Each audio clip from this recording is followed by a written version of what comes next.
Friends नमस्कार, स्वागत है स्किल्ड हिंदुस्तान में। दोस्तों ये सभी जो हमारे स्टूडेंट्स हैं, ये HVAC क्लासेस इनकी चल रही है।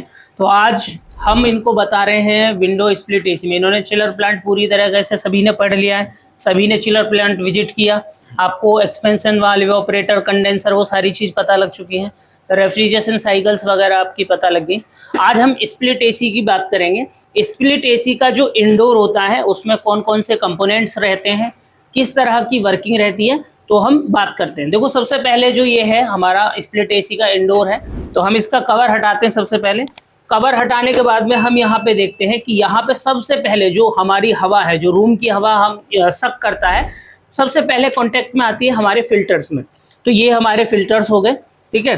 फिल्टर्स हम यूज़ करते हैं ताकि जो हमारी, मैंने बताया, जो कूलिंग कॉइल्स हैं, ठीक है, जो कूलिंग कॉइल्स हैं वो ब्लॉक ना हो, क्योंकि यहाँ पे जो एल्यूमिनियम फिन्स आप देख रहे हैं, ठीक है। आपको ट्यूब्स पता है कौन सी यूज़ होती हैं इसमें? कूलिंग कॉइल्स में कॉपर की ट्यूब्स यूज होती हैं, उसके ऊपर एल्यूमिनियम की फिन्स रहती हैं। क्लियर? उसके बाद में आपको ये थर्मोस्टेट दिख रहा होगा, ठीक है। जो भी टेम्परेचर हम सेट करते हैं, ठीक है, सपोज मैंने 24 डिग्री सेट किया, तो जो एसी रूम की हवा है जो लौट के आती है उसका टेम्परेचर ये बताता है पीसीबी को, ठीक है, कि भाई पीसीबी में जो हमारा 24 डिग्री सेट था, बट अभी रूम का 25 डिग्री है, 27 डिग्री है, तो ये अभी फुल वर्किंग कर रहा है। जैसे ही वो 24 मैंने सेट किया, 22-23 डिग्री हो जाता है, तो एक कट मार देता है, ठीक है, कंप्रेसर को ट्रिप करा देता है ताकि कंप्रेसर ओवरलोड से बच सके, ठीक है, ये सेंस करके और ट्रिप करा देता है। तो ये हमारी हो गई कूलिंग कॉइल्स विद फिन्स, ठीक है।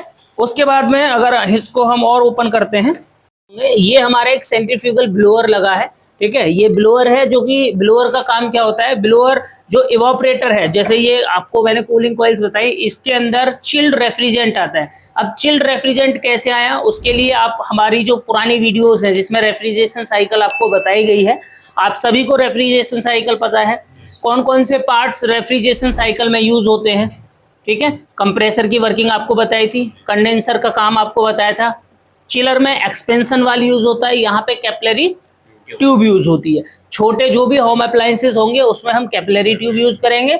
जो बड़े इक्विपमेंट्स हैं HVAC सिस्टम में, वहां पे हम यूज करते हैं एक्सपेंशन वाल, जो चिलर्स वगैरह के लिए यूज होता है, ठीक है। तो वहां से उस रेफ्रिजरेंट को हम चिल्ड करके और यहाँ पे चिल्ड रेफ्रिजरेंट लाए। चिल्ड रेफ्रिजरेंट क्या होता है कि ट्यूब्स में फ्लो कर रही हैं, तो जो मेरी ब्लोअर है, ब्लोअर क्या कर रहा है, इस पे हवा मार रहा है। तो जो हवा मारता है, ठीक है, यहाँ से हवा खींची और हवा को बाहर फेंक रहा है, तो वो जो कूलिंग कॉइल से टकराती है हवा मेरी, नॉर्मली जैसे मैंने 24 डिग्री टेम्परेचर सेट किया हुआ है, तो मेरी कूलिंग कॉइल्स क्या है, ठंडी है, चिल्ड है, लेकिन जो रूम की हवा है वो गर्म है। तो रूम की हवा जब इसके साथ कॉन्टेक्ट में आती है तो हीट एक्सचेंज होती है।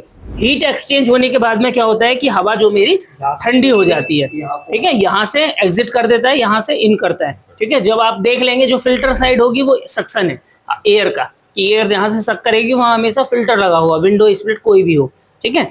और उसके बाद में ये हमारी पीसीबी हो गई, ठीक है। पीसीबी और कोई भी अलार्म वगैरह आता है, फिल्टर चौक वगैरह को, तो यहाँ आपको दिख जाता है टेम्परेचर कितना सेट है वो सारी। उसके बाद में ये दो पाइप आप देख रहे होंगे, ठीक है, एक मेरा सक्शन का है, एक डिस्चार्ज का है, जो मेरी इवापोरेट जो एक्सपेंशन वाल से, जो कैपिलरी ट्यूब से जो आ रहा है रेफ्रिजरेंट, एक में रेफ्रिजरेंट आएगा, ठीक है, और एक में जो है वापस अब किस में जाएगा ये रेफ्रिजरेंट, इवापोरेटर से हमेशा कंप्रेसर के अंदर जाता है। तो ये बेसिकली हमारा इवापोरेटर ही हो गया। इवापोरेटर से कंप्रेसर में जाएगा, कंप्रेसर के बाद उसका हाई टेम्परेचर, हाई प्रेशर करने के बाद किस में जाएगा, कंडेंसर। कंडेंसर में क्या होगा, कंडेंसेशन होगा, वेपर से किस में आ जाएगा, लिक्विड, और मीडियम टेम्परेचर हो जाएगा।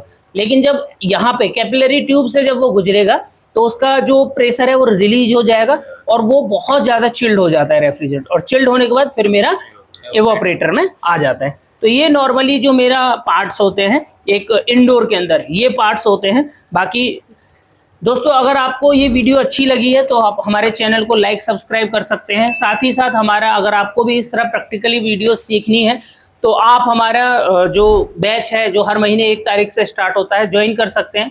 तब तक के लिए मिलते हैं आपसे। जय हिंद, जय हिंदुस्तान।